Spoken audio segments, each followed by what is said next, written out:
Welcome to The party chat. People podcast. Hey, Hey, everybody. close enough. Hey, nice to see you all. Hello. Hey, That's our new intro. We love it. We amused highly ourselves. coordinated. Yes. Hotly coordinated. It's synchronized podcasting should be an Olympic event. Oh Sure. God. Da da da da da da da da da da da da. What are we talking about? Anyway, so I'm Stacy. I'm here with Zavi and Mikey, and we are going to talk about video games and stuff. We Cool, actually have a cool. lot of games to talk about, right, Mikey? Yeah, we do. We have quite a bit. So we're gonna kick it off with Zavi checking out a new franchise, Etrian Odyssey Nexus, and a return or old favorite of mine that I love hearing Zavi talk about, Zenki Zero. So I can't wait to see how many people he's grown and ungrown and made old and and rebirthed. It was And what weird. dark secrets from their past have we uncovered Exactly, now? exactly. Yeah. Stacy is finally going to talk about Good Job and If Woohoo. Found. Are both of them from Annapurna? If Found is from Annapurna. If Found is from Annapurna, and Good Job is by Paladin Studios. Right. And I'm going to be talking about Ninjala, which is a new free-to-play game on the Switch. And I got into the Jet Set Radio multiplayer project. I believe that's the official name? Yeah, Jet Set Radio Future multiplayer. It's like a fan project of well, we really want a sequel Sega, so hopefully we'll get something with, new interest being spurred, but At this is a least it's fan not project. Nintendo, so they won't shut it down immediately. Yeah, Right. yeah. Meanwhile, we want to encourage the content they have given us so far. Yeah. Yes, we do. Yes, we So, definitely do. And I'm going to be talking about one of my favorite older, I don't even think it's older. What is it? Last generation? Yeah, last generation racing games. Sega Sonic All-Stars Racing Transformed. I've been playing a couple of games on Steam and my little laptop can handle that. So I was really happy to sort of try that out on big picture mode, which this Steam is all new to me. I've had Steam before, but I've actually just been trying it out. So, and Alatreon, which has finally been released on Monster Hunter Iceborne, just a little bit of that. But let's stop holding up and let's just get into it. So, Zavi, Etrian Odyssey Nexus, what is So this game? so I'll actually first talk about Zenki.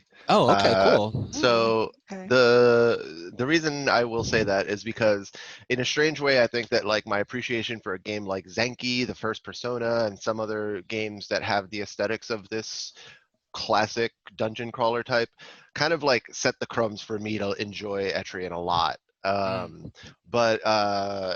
This is actually reverse chronological order. I started playing Etrian and then I got a little bit back into Zenki, but I've been enjoying my time playing a little bit of Zenki lately.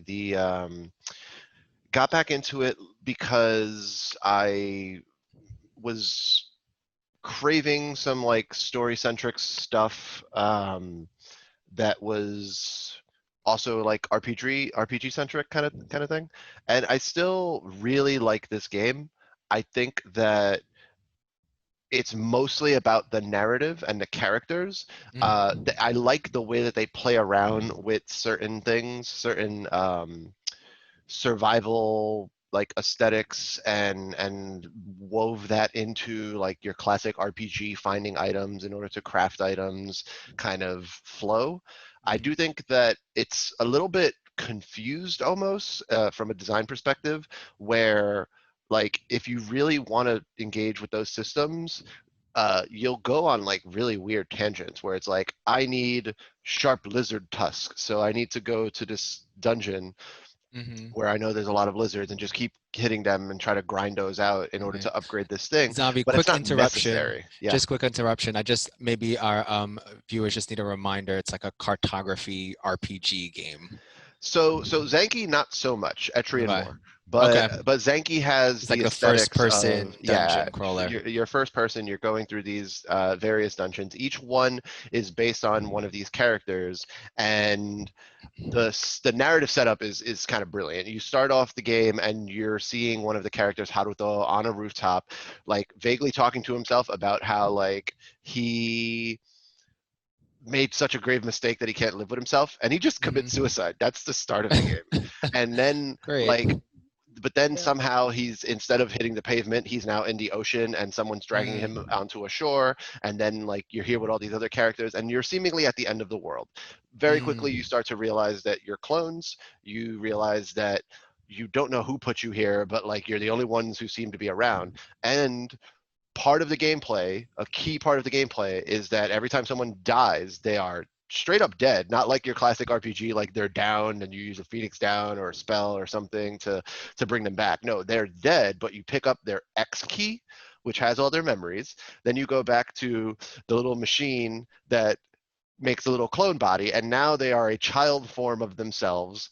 And part of the gameplay is actually that every so often, in terms of in-game days, they'll achieve a next stage of maturity, and the different stages of maturity have mechanical impacts, such as the when you become an adult, you have, based on your skills and what you're like ranking up, you have the potential to have higher attack. When you become middle aged, you have potential for high defense. So you actually want to have like a mix of age groups, kind of. But it's also really weird because if you want to play this game like super sadistically, you're Mm. basically like just killing people intentionally in order to keep them on a certain routine of like, I want two middle-aged people and two adults and maybe some children and maybe some elderly people. Like, it's, if you wanted to do that, I don't play that way. Unfortunately, the game is not like so Yeah. mechanically hard that it's like forcing you to be a piece of shit. but uh but it's the last thing I'll mention on gameplay is that it's also a good remix of this dungeon crawling first person style thing, because it's actually real time. It's not turn based in the way that a lot of Yeah. those games are, where when you take one step, monsters take one step Yeah. in those in that genre. So it's real time. That changes the gameplay a little bit. I'm at the point now where it's getting tricky enough that I'm playing with the controls so that I'm more deliberate about every action I take, so that I don't engage enemies unless I have a little bit of space to move around so that I can dodge their attacks, and like be very intentional about, okay, switch to this person, do this attack, etc. Right? Hmm. So the main thing though is still the story. The story is really good. Each level revolves around a character revisiting like their past, and somehow this like whoever's setting up this nonsense that you and the characters are going through, like literally have these videotapes that depict parts of your past that sometimes characters don't even remember because they were traumatized by it. And they're all interesting stories. So I have beaten a few more of dungeons since the last time that I talked about the game, including one of them where one of the characters like knows a lot more about what's going on because her family is responsible for developing the cloning technology. So that was an interesting one. And it's just well written, because partly because every single chapter in the game, you're kind of switching the first person perspective to that character. So when you're playing Mm. as this character, her internal narration that shows up, basically, that's, I don't know what just showed up on the video, that's weird, but the Apparently, you internal haven't reached that narration, part of the game yet. I haven't reached that part of the game. The internal narration is from that character's POV. So that Yeah. character is saying some stuff where it's just like, whoa, I, as a player who maybe likes all of these characters, is not like in agreement with what's going on or what she's thinking, but that's just part of how that plays out. And that's really good because you get all these varying perspectives, and the way the writing works, like they're really juxtaposing a lot of like, conflict between different groups and different sets of values and stuff. So that's kind of interesting. We'll see where it goes. I'm really enjoying Yeah. it. Uh, Cool. Quick question. I meant to ask, is other than dying, like, in battle or from a creature or something, do people die from old age? Yes. So Okay. if they survive for long enough, they'll die of old age. Another They funny can thing in even this die game, of food poisoning. yeah. So Yes. allergies, in fact. Allergies, So yes. so like every time that someone dies, they usually, if they're dying from like a new source, they usually like gain some resistance to it. Um, Mm. and it's kind of like this weird cheeky system where it's like you kind of want to kill players like characters in certain ways to like build up their resistance to certain things. So if you're like going to be fighting some monsters, it creates an Put them on interesting the loop, front line so they because die first. maybe, right? Kind of So rough, especially man. especially if they're old and you're about to die anyway. So Yeah. so like exactly, right? So so Wow. so like for example though, like it fucks with the way you think as a player, because if you're going through a dungeon and there's this one monster type and they're really like strong and they can one shot your players, your characters, then your classic RPG thing might be let me save scum, but really like you kind of want them to go through that once, ideally, Mhm. right? So Mhm. that they have that resistance, and that actually creates Mhm. an interesting pushback in the system so that you're not always save scumming. Sometimes I'll have an almost party wipe and I'm just like, I don't want to bother, so I'm going to save scum, and that's Yeah. okay, that's fine, the game allows it. But it does allow you to play with it a little bit, where it's like, okay, one person died, I can backfill them, that's okay, I picked up all their equipment so I didn't lose anything. And then you just deal with that, and then you go back to base and you reset and you go out again, and it has a good flow to it. Again, I think that you should try and not do, like, I made the mistake of getting hung up on the survival stuff where it's like I want to upgrade everything as soon as possible, and it's like actually just keep progressing through the story and it'll become a Mhm. lot easier to do that stuff, and it'll be more like you'll be upgrading when you kind of need to, as opposed to obsessing over that, because then you'll just be adding a lot of time to your playthrough when the I story's good see. enough that you should just go through. Yeah. uh, so in any case, that's Zenki. I'm enjoying it, being back into it. I do believe I'll actually finish this fucking game, because it's a really good afternoon game, because you can usually get through most of a chapter in like a single 5 hour sitting or whatever. Cool. Seems like you're But getting a lot of utility out of this one game, and Yeah. that you get a Yeah. fulfilling amount of story each time you play. So, Yeah. I yep, think that's what I like about it. Whenever, great I'm chapter always structure. saying to you like, play more so we can hear some stories. Like, but I feel like whenever you come, you usually come with like a good story about it. So that's good. Yeah, Cool. Can't it's wait to good. hear You'll more hear more about it. about it. Yeah, Yeah. but in some ways, like my liking Zanki and like I said, Persona and some of those other games, really, like this game is my crack in some ways. Mm. Not that I've yeah, been playing it a it ton, but what it I'm has in common to really enjoying me this game. is it definitely combines that feel of really old games with some new mechanics and some new stuff, new Yeah, story. there's something that's like a happy place for me personally, with like grid-based maps that you traverse, and there's like known rules to kind of go through. Like there was a DS game called Izuna, The Last Ninja, that I thought was fun, even though it hasn't aged well. I tried to play it the other day. That shares this kind of aesthetic, this kind of style, but Etrian Odyssey is something that I like wish I discovered sooner, honestly, because Mm. I played the remake of the first one a little bit, and then I was like, this is good, but it feels a little dated. And then I was like, oh, well, this is a remake of the first game in the series. Let me buy the newest game in the series, which is Etrian Odyssey Nexus. And this game is really good. There's a bunch of things that I really like about this game slash franchise, uh, that are just very novel and not really replicated in most other games that come close to this genre. The main one is I love mapping shit. I really do. Like, there's a lot of games, like going back to, I think it was Assassin's Creed 2, right? That was the first Mhm. time that I had an option in a menu to turn off the mini map, and it made the game so much better for me personally, because I started to actually understand the space around me and map it out Mm. in my head, rather than just mindlessly going from one checkpoint to the other, the Goldilocks breadcrumbs, which makes a lot of games kind of dull and boring in my opinion. um, so like I've always I've going back to like even as far as Assassin's Creed 2, I've enjoyed like being part of a space and learning a space. This game makes it very explicit, whereas I was basically editing Assassin's Creed 2 to make that fun. This game is like mapping is part of the gameplay. Now you have really good options, so that if that sounds boring as fuck to you, you can make it map itself completely in the, or like most, you can make it map the walls and the floors as you're moving through the space automatically. I think the happy place is mapping the floors but not mapping the walls, so that you periodically have to bust out the stylus and draw the walls into your map. But even like when you enter a large enough room, I enjoy not going on every single tile, but instead looking over in that direction and going, okay, 3 tiles in that direction, 3 tiles in this direction, just mapping it out. That I find really fun. And particularly, you're rewarded for doing certain mapping things, such as a lot of games in this genre basically have the ability to find certain nodes in the map and make them take nodes, chop nodes, and mine nodes to get items that you can sell. And, uh, and when you sell items, then those items become your resources from that same shopkeeper to buy certain bits of equipment. So if there's a piece of equipment that really needs the like iron, then you need X amount of iron that you need to sell to her in order to buy that thing.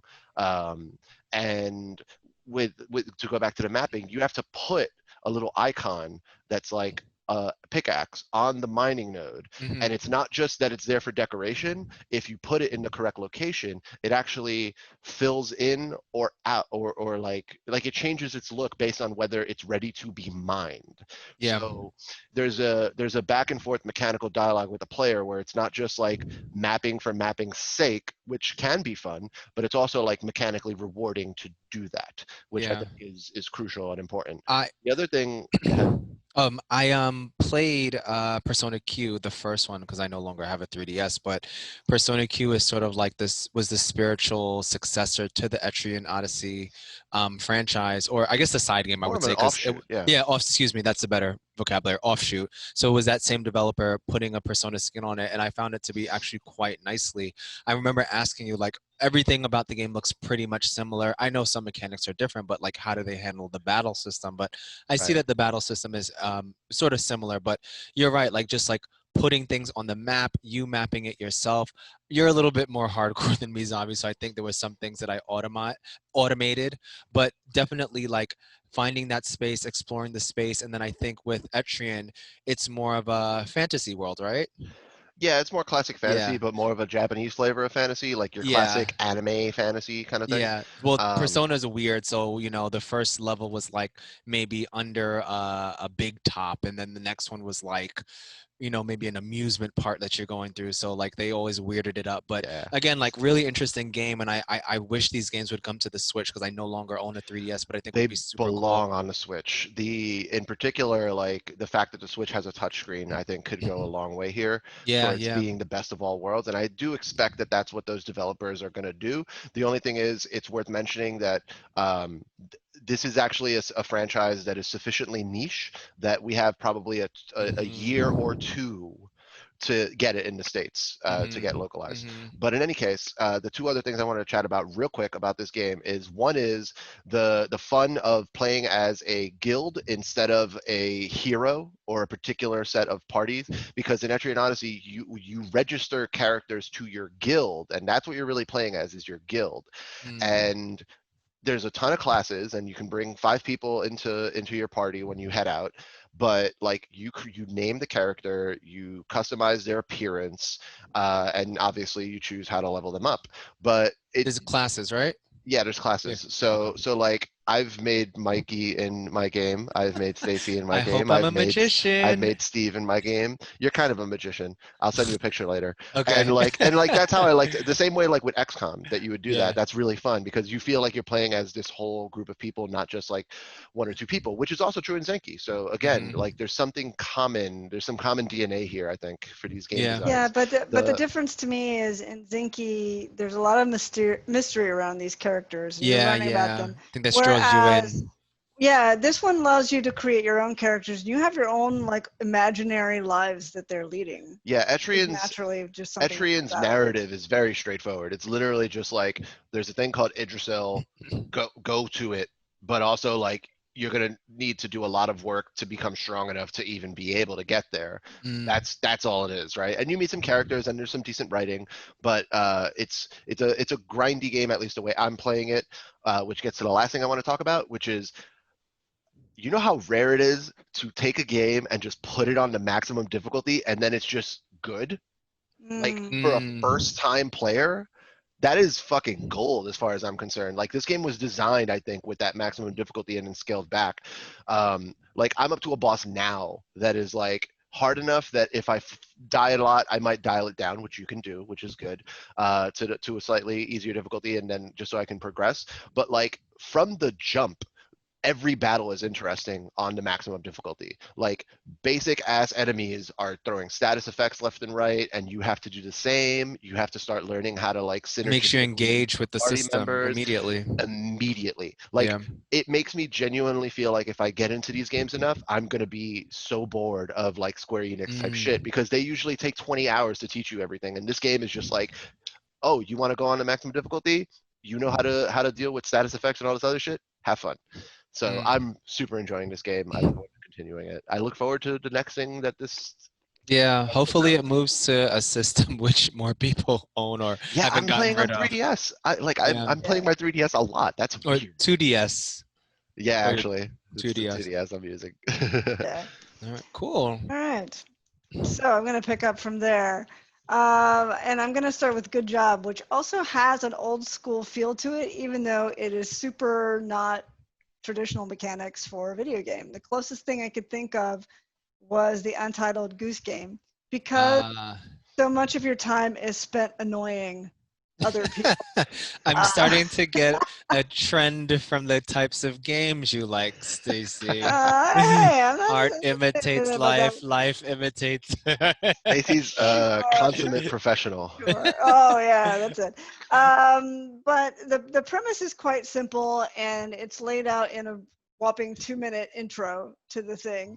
And you are a stick figure in a world full of other stick figures. And your father's stick figure, you know he's your father because he's wearing a top hat. Because yeah, and a because monocle. it just makes sense. Right. He is handing over the company to you, or he would, at least he would like to. But first, you have to prove that you're capable. So how he's going to do that is he's going to make you literally work your way up. You're going to start on the ground floor, achieve some task that he has set for you, and if you manage it, then you'll graduate to the next floor, and you'll go from delivering packages to working in the science lab to determining the policy of the company, and finally you will go up to the top floor with the board of directors and be anointed if you succeed. So it's pretty hard to not succeed at this game. It's a question of how you're going to do it.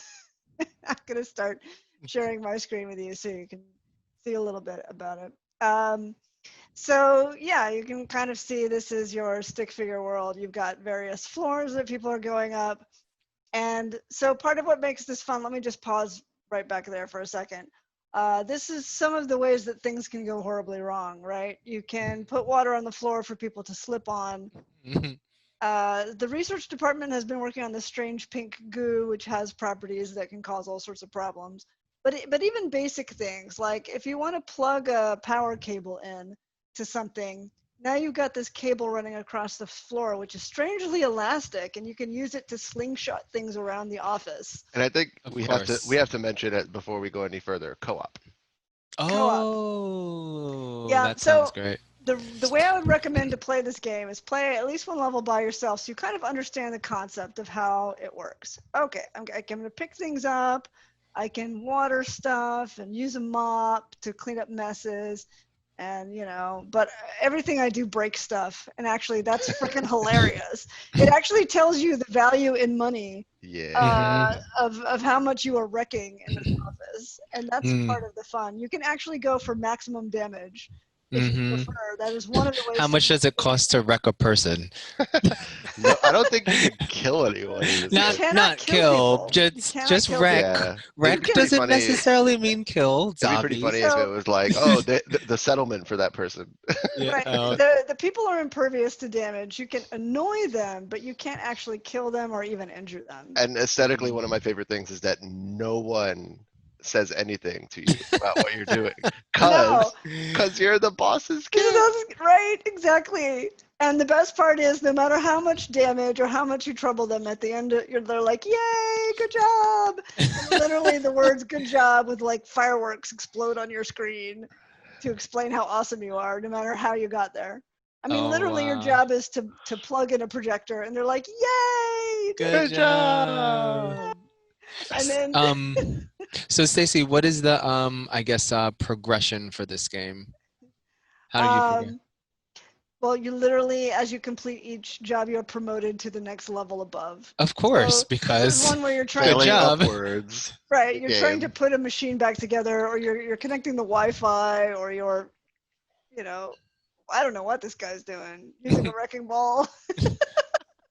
He's trying to get all the packages to the right Oh, place. I no. And the really, easiest I way to really do want to, that is to I just really get want rid to of the play wall, this. I really want to play obviously. this actually.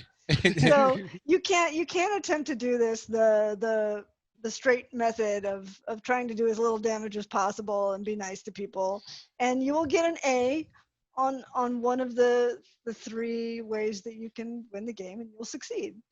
But it's the least fun way to do it by far. Mm, mm, mm. There's definitely some like OCD person who will play this Oh game yeah, trying to break as few things totally. as possible and will just think like this game sucks.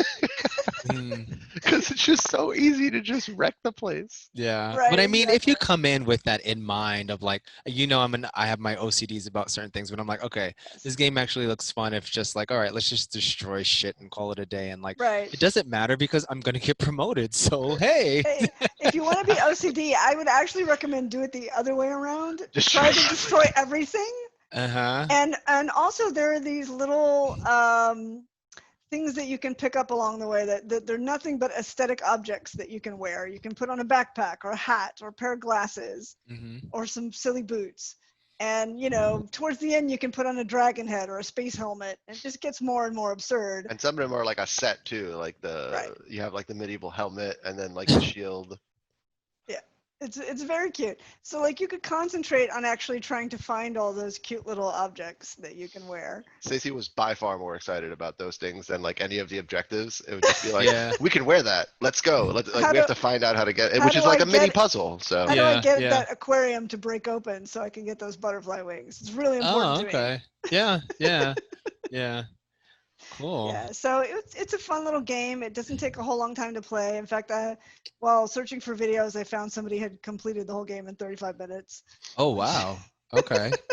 Have you beaten it yet? that's precision. Yes, I have. Okay, okay. And I'm not going to give away the end, but it's hilarious. Okay, It's cool. right in keeping with the rest of the game, and it does some nice little shout outs to each level before it, Oh, in okay. addition to just being Cool. funny in and of I'm itself. definitely gonna pick this up if it's So, like it seems like it's a small little fun experience and like yeah. if I'm definitely awaiting a fun ending.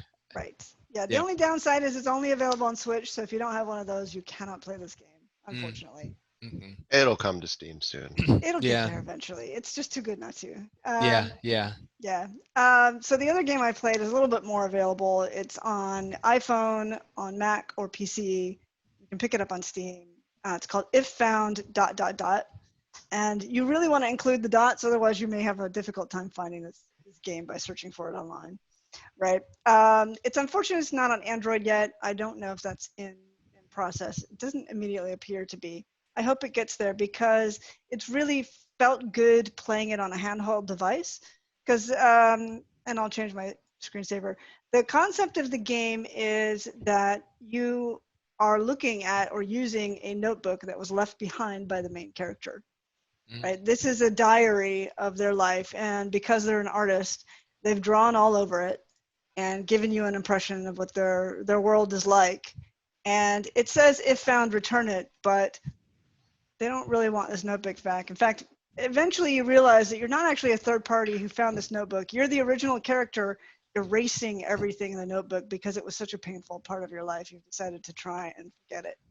So it takes place on an Irish island, and one of the things I like about it is that you do get a little bit steeped in the culture. You can see like some sheep grazing on this hill, and it's got an otherworldliness to this environment. It takes something that is super familiar to the author and makes it feel otherworldly. And then they've chosen a character who's gotten 2 degrees and then come back to the island, one in art and the other in astronomy, because they're fascinated in the stars and in the feeling of getting away after having been trapped on this small island with its tiny culture all these years. And they've come back with a different name, Cassio, which is actually short for Cassiopeia, one of the um, astrological signs, not a sign, what's the word I'm looking for? The constellations. constellation, thank you, Yes. one of the constellations. So Casio has renamed themselves because it's a trans person who's transitioned from male to female. And so when they come back, everyone on the island has a really hard time just wrapping their head around what is going on. And the family is super unsupportive and is basically like, if you're going to stay here, you have to change back. So what Cassio does is find a couple of people living in an old abandoned house and start hanging out with them. There's a gay couple living there. They too feel kind of disenfranchised from their families. And then there's another character named Shen who joins, who's not religious at all in a very religious community and kind of decides to opt out for a while. And it's a very heartwarming, sweet story, but also very sad. And I kind of like that. There are not a whole lot of just plain sad games these days. And I felt that that kind of fulfilled a little niche for me. But I'm seeing a lot of discussion about, is it a game or not? So I'm going to show a little bit of it. We're beating that horse again Oh as yeah. a community. Well, yeah, again, yes, we are. Big surprise. But in part because this game would not get reviewed if it wasn't for people like me who refuse to listen to what other people say games are or are not. Basically, the main mechanic is you are erasing the diary. Mm-hmm. And in some cases, you erase one thing and it reveals another thing, or it just reveals a different perspective on the thing you were looking at before. But it does get more complicated as you go around. You're put in a situation where you may need to shake the screen, or you may need to erase it in a certain order, or you'll miss things. Part of what's going on in the background is Cassio has this sort of like fiction in her mind of an astronaut that isn't her, it's someone else who is out in the universe trying to find out where the great black hole that's sucking everything in is coming from. And it's very much a metaphor for her depression and her feelings of being erased from her own life. Her own little self-insert character in her own little story. Mm-hmm. Yeah, exactly. So as she comes to understand herself and her place in her community better, her fictional character starts to find answers to what's going on and why it seems like the whole universe is ending. And it's very much a fight against potentially suicidal depression. It's no joke what's going on here, but it's done in such a sweet and gentle way that it's not quite as dark as it would otherwise be. And the art is very good, I find, as well. And the writing is very well done. Yeah, it's a dope style. It doesn't overtalk itself. You know? And what I like about what I'm seeing here is that it's not just like that it's stylistically interesting, but it's also technically challenging. Like this was not a trivial mechanic, if you want to call it that, to like play around with, both in terms of the visuals, but also like how things are getting erased and all that. So it's pretty unique in that way. Certainly you can't knock the labor, I guess is what I'm saying.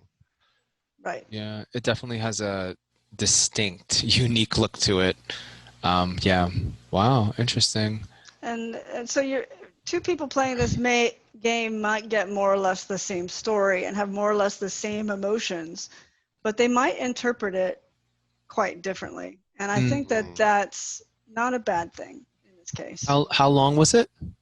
It's only a few hours. Okay. Start to end. You could play this in a night in the same way you might watch a movie.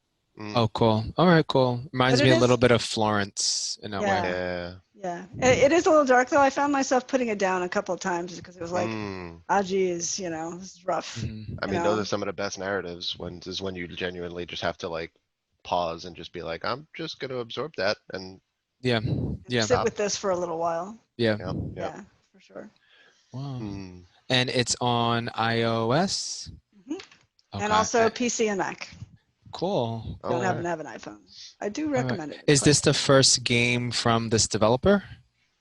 Well, it's from Annapurna, so this is somebody who's done a lot. But the particular person that came up with this, they literally solicited ideas from the public, and this is one of those that they chose to go ahead with. Oh, cool. And I'm pretty sure this person has not done anything like it before. Oh wow, cool. That's interesting. Well, thank you for sharing. Like it's definitely a game that I think is worth being, put out there and exposed because it's talking about some interesting thing and the art style is very, very cool. But cool. All Yeah, no, right. nice. Cool. So I guess it's up to me. So I have been getting into Ninja Law, as they would say. I mean, that's really the call every time I start up the game. It goes, Ninja Law! And I'm like, oh, cool.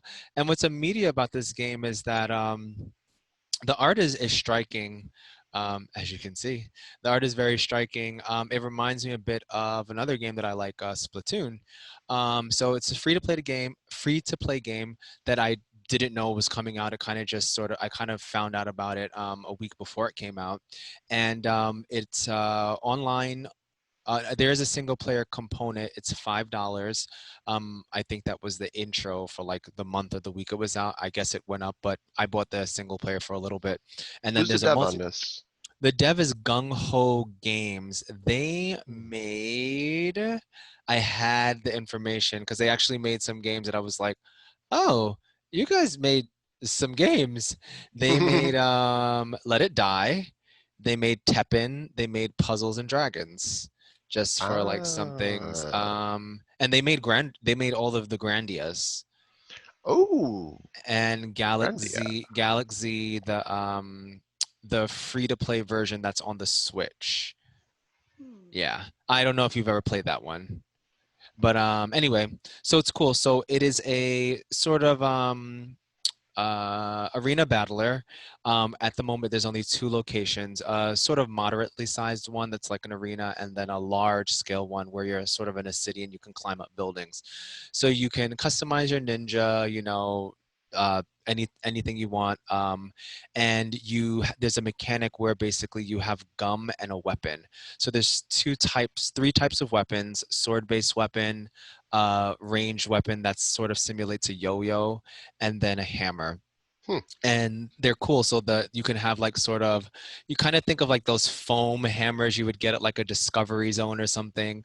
That's one of them. They have a drill and they have corn. Yes, corn. For the hammers, there's just different types of hammers. I think there's sort of like a sushi meat hammer. And then for Oh the yeah. yo-yos, they have like yo-yos, a basketball, and then a baseball. So you go around sort of collecting these little By the way, baubles. I Yeah. love this trailer. That It's very West like Side Story, it's isn't it? completely West Side Story, Yeah. which I was just Yeah, like, it's a real I really like the art style. Like I don't know if you remember the art direction of Splatoon, but it really does sort of give that sort of aesthetic. Like just and I like can see the Grandia cool, influences. yeah, like this cool like 90s-ish sort of, counterculture-y sort of Yeah. vibe that's Great going on. street cool. Yeah. Yeah, Hmm. yeah. So the battle there's a battle royale mode and then there's team mode. So I'll just go through the battle royale first really quick. So basically there's a map and there's like these apples that you have to hit. And when you hit the apples, your like sort of magic MP bar grows. When it gets to a certain level, then you can increase the size of your weapon, which influences the clash system. So when you encounter another player, there are three types of attacks you can do. You can block with a bubble gum, and you can do your special attack, and then there's a super. So when you hold back, you do like a wide move. When you hold a left or right, you do a side swipe where then the character actually sort of disappears. And then if you press up and the attack, you do like an overhead. So it's like rock, paper, scissors. Side beats the overhead. Overhead beats overhead beats the side.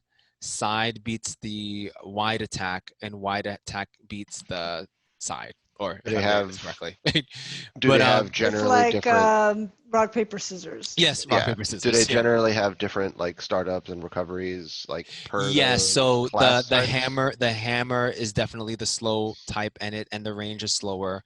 The sword type has like a mid range, and then the yo-yo has the longest range. Each But that's distinct from the overhead side and what was the third type of attack?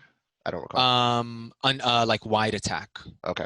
But Okay. so like weapon type is distinct from attack type, right?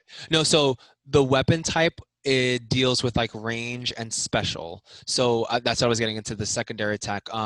The sword types have sort of like a dash. So if you pick the regular sword, he like does this sort of dash drill. The drill sword which I use, he goes underground almost like Splatoon. He's like underground using his bubble gum, and then he pops out and he does like this fast drill attack. With the hammer, I think they have some sort of electric sort of sound, like of shockwave, and then the yo-yos have this sort of ninjutsu that turns you into like a piece of ninja poop, and then and you can't do anything, and then they can just like hit you with the yo-yo. One thing that sort of helps that people don't get interrupted when you get into a clash, sort of these directions come up and you clash sort of like Naruto or Dragon Ball Z, and then you have to pick a direction where the rock paper scissors starts. So when that happens, there's sort of this light sphere around you, and then other players know not to go and bother you because you actually get knocked out, and you can lose energy if you try and interfere. You can watch it and see when the clash is done to like interfere and sort of steal the kill or help out your teammate, but it's Huh. actually not in your best interest to go in and try and affect, like say, oh, I'm gonna help him out and double team him. You can't. You have to wait till the clash is over. Okay. So it's a point-based system. You get a lot of kills. You get an Epon kill if you win one of those clash battles. If you kind of just get a kill regularly and you just kill, then you just kill them. And also there's bonuses for hitting the apples.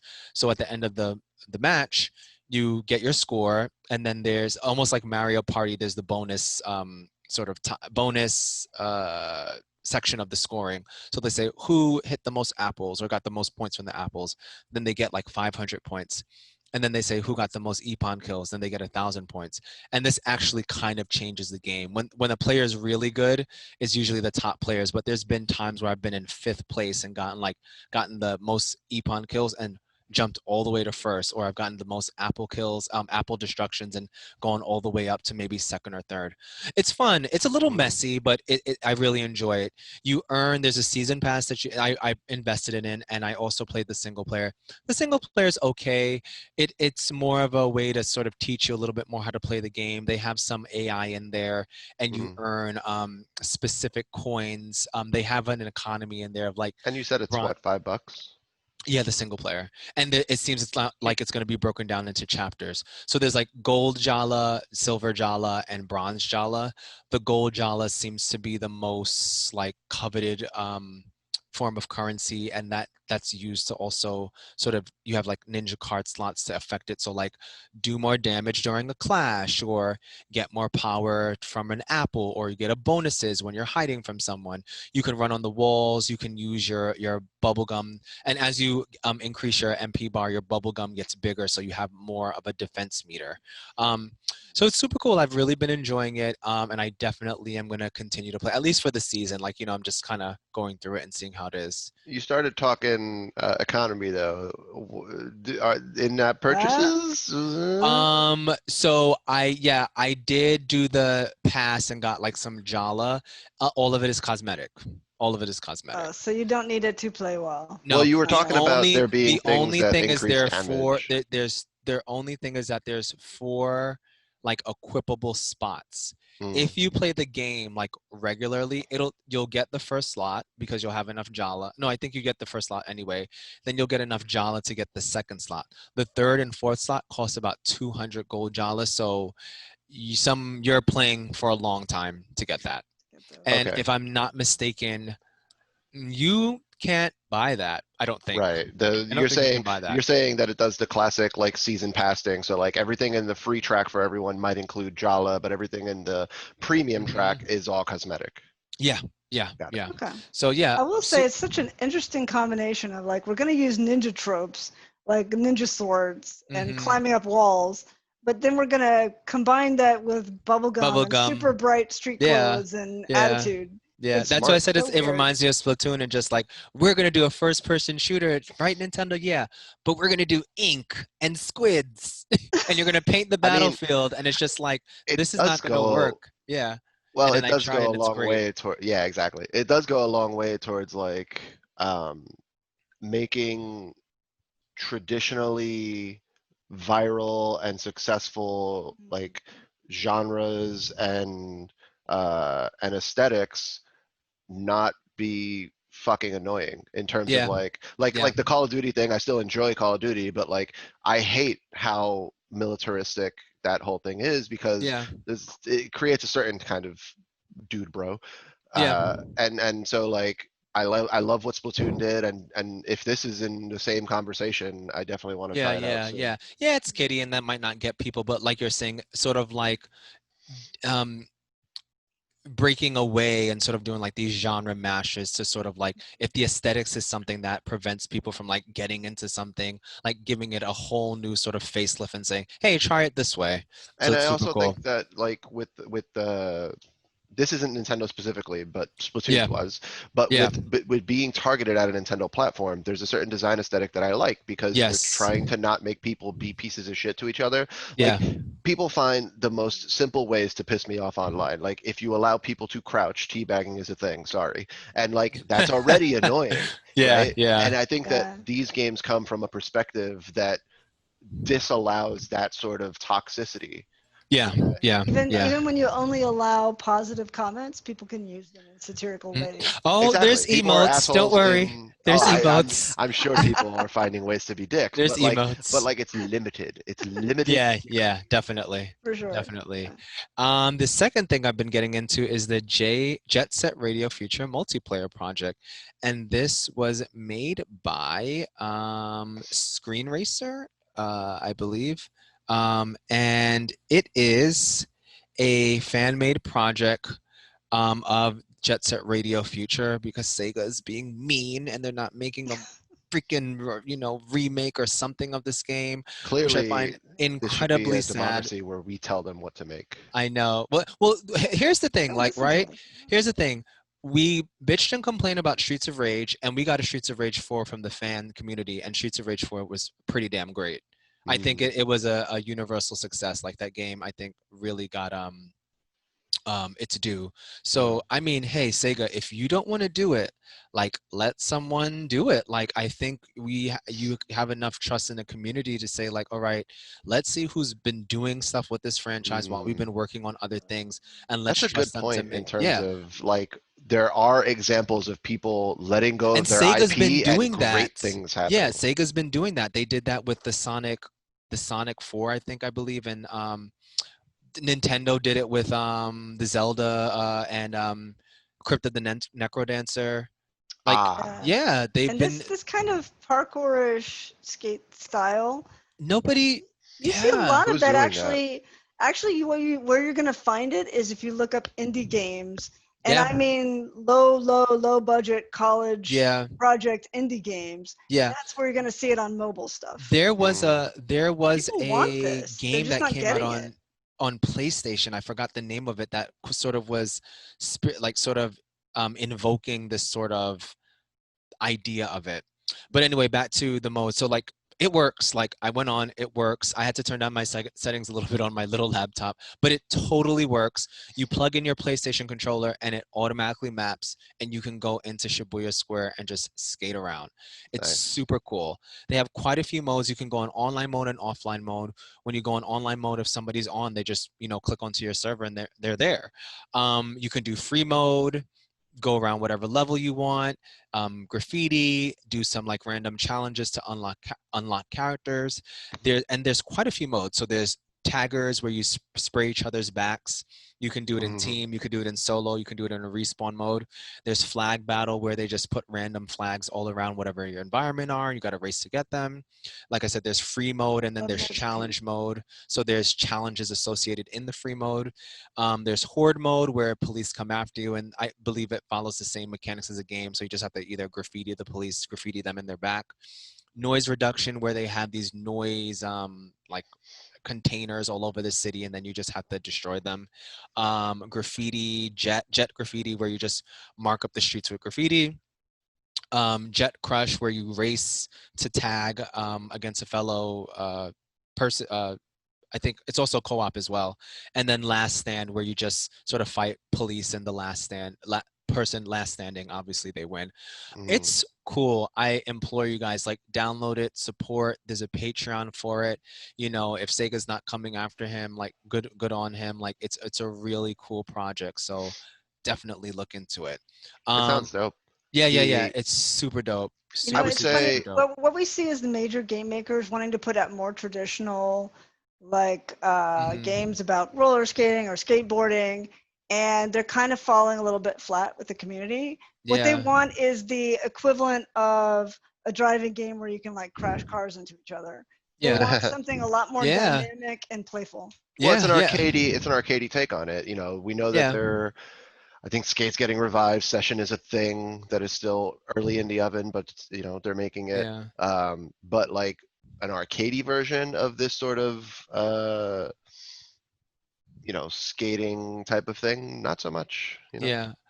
Also, like, it's so funny, a couple, like, maybe last month, there was like a JSR day where I think there was an update to the game, and then someone on Twitter was like, guys, let's all just do JSR stuff for the day to show Sega that we want it back. So there's like a Oh, JSR streaming channel that mixes like sort of house music and gaming music with JSR music, and then they have the aesthetic like speaker as the background on their YouTube page.